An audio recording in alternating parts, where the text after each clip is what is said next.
Welcome students.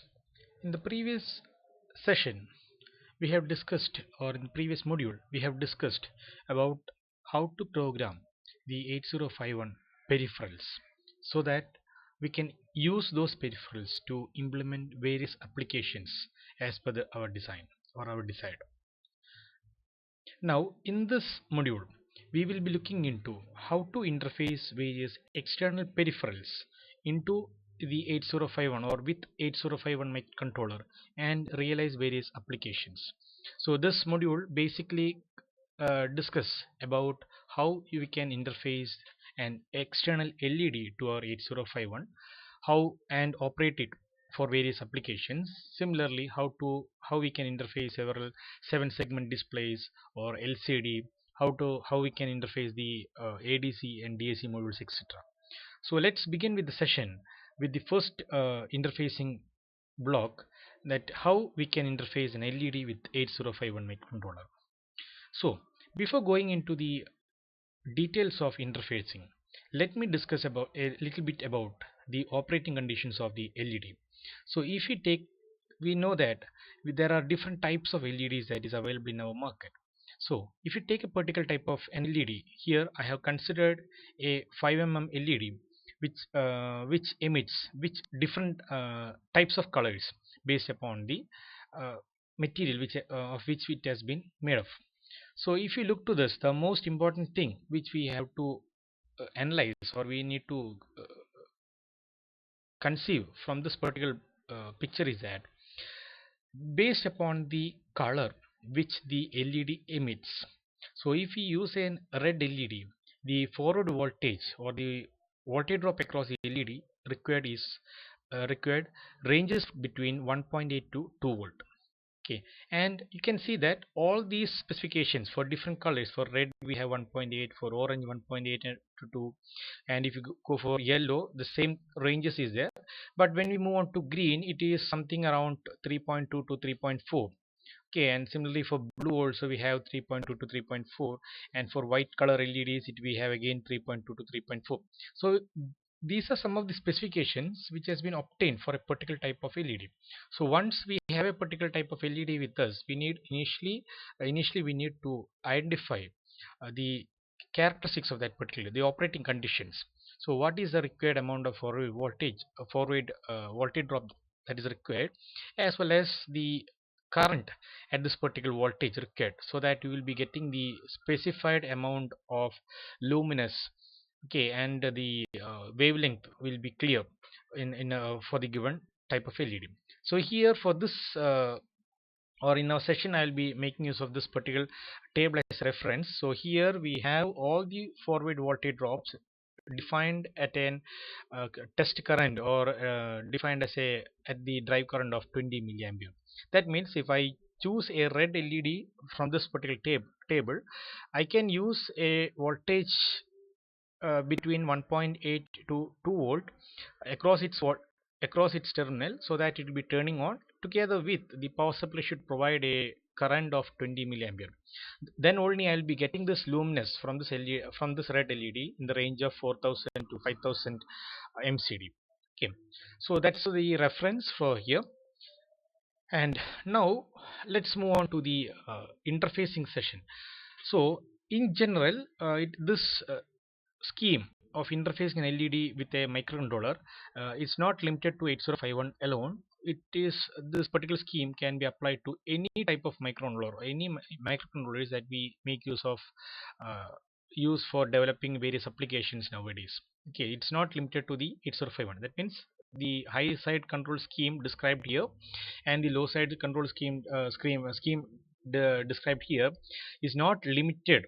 Okay, or the basics and the concepts discussed here are not limited for interfacing an LED with 8051 microcontroller alone. This can be expanded or applied to any microcontroller to which you would wish to interface an LED. Okay, so what does it means by high side control scheme and low side control scheme?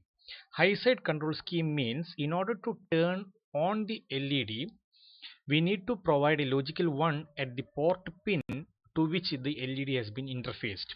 Okay, so in this, if I need to turn on this LED, I need to provide a logical 1 at this particular port pin, so that will be turned on, and if I apply a logic 0 at this particular port pin, then the LED will be turned off.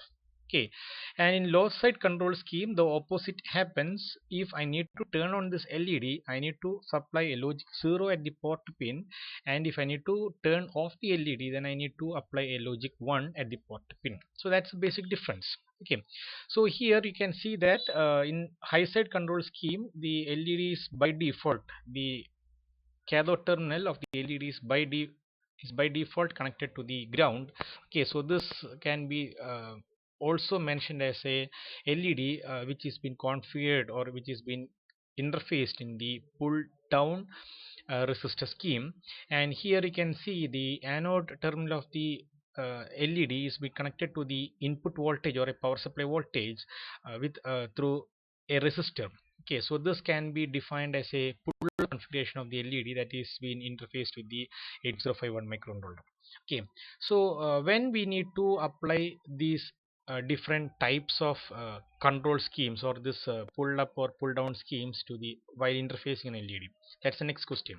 So this choice between the scheme which has to be used can be defined or can be decided based upon the operating voltage or the forward voltage of the LED and the power supply that at which the microcontroller works.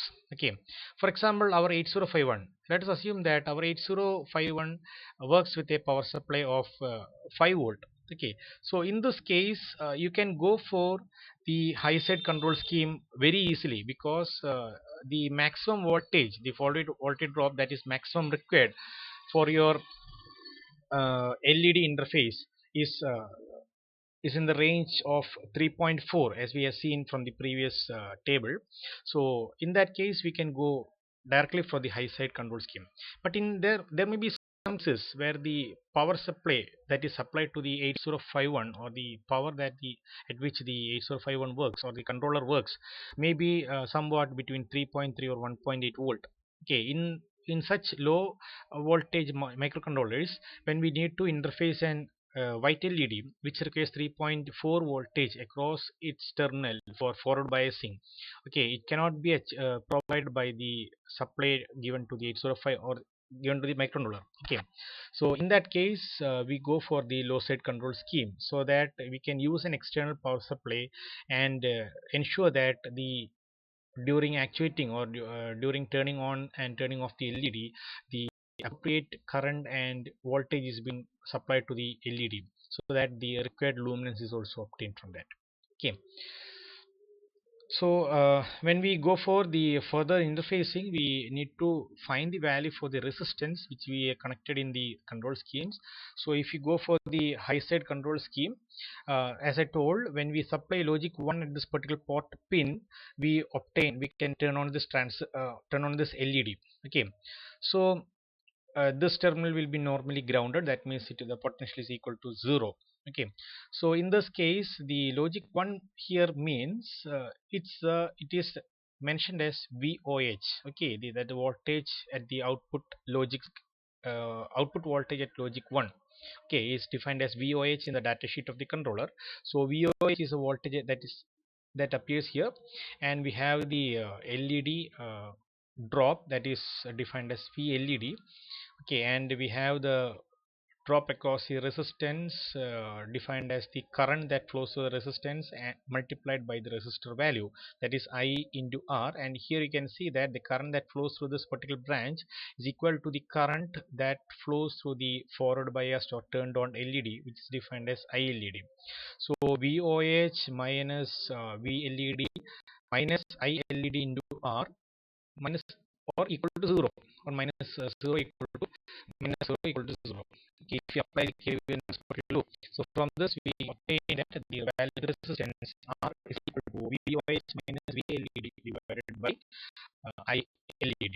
That is current to the LED. So from the table, if for A51 the value VOH is something around 4.5, and the VLED value, if I am going for red red LED can be taken as a minimum of 1.8. Okay, so 4.5 minus 1.8 divided by the LED value is 20 milliampere. So you will be getting the value of the resistance. So okay, so that is the minimum value resistance. So either that value or a slightly greater value can be used so that we can successfully turn on the LED and turn on off the LED without causing any damage from the LED. Okay. And when we go for the low side control scheme, here you can see you have a input voltage which can be defined as a VCC. So VCC minus ILED into R, then minus VLED, and here you will be having logic 0. Okay, so you look at when there is logic 0 of the port pin, the voltage that is available at the port of the microcontroller is defined as VOL in the data sheet. So if you get the value of VOL from the data sheet, we can say that VCC minus ILED into R minus VLED minus VOL equal to 0. So from which you will be getting the value of the resistance R as VCC minus VLED minus VOL by ILED. Okay, so this is a basic equation which can be applied so that we can ensure that your LED will be functioning properly without any damage that causes to the LED due to excess current flow either from the microcontroller pin or from the power supply. Okay, so here we have this schematic diagram. So in the schematic diagram we have the 805 microcontroller, and this is the external enable OR pin for the 805 which enables, so by default it should be configured to 5 volt pull up so that there is no other external devices connected. So there is the first pin, and we have this pin which is, and this is common circuit that which we use. So we have a capacitor connected between the 5 volt supply and the the transistor or not transistor of the microcontroller, which ensures that we have a 5 volt by default. And then we need to reset this on pressing the switch.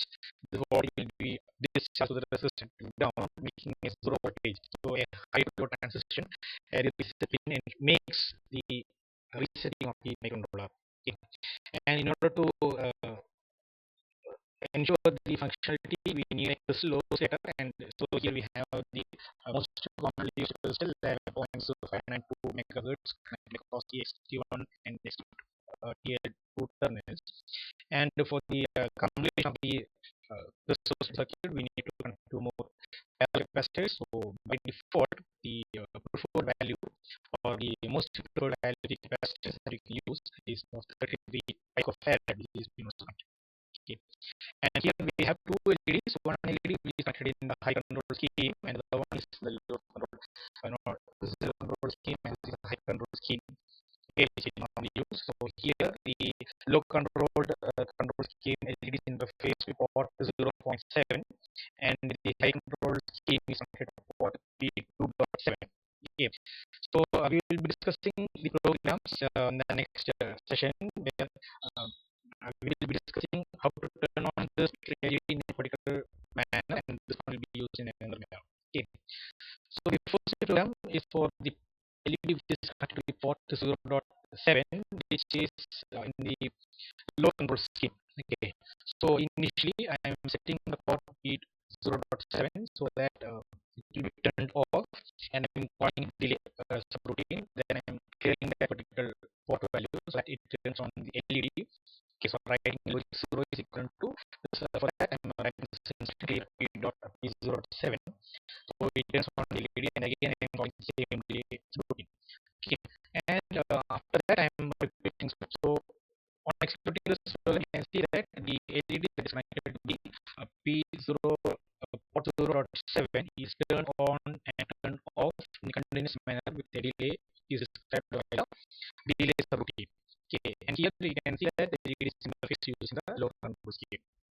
Okay, so the difference is here the thing is not, you can notice is that the delay subroutine is implemented using the basic instructions that are provided which I already discussed in the module 4. Okay. Now, when we move on to the program that can be used for just turning on and off the LED, we is connected to the port 2.7. Okay, port 2 7th bit, which is configured in the high control scheme. That is, when I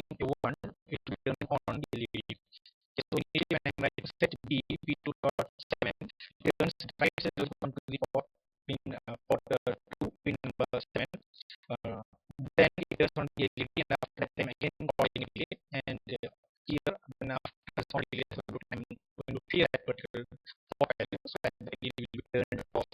Okay, and again I'm having delay loop and I'm repeating source. Okay.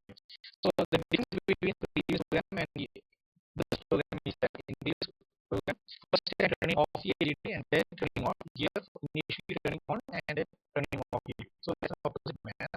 And the other difference that you can see here is that in the previous example, I have implemented the delay using the subroutine, which is implemented using basic instructions, and here the delay is implemented using the timer module.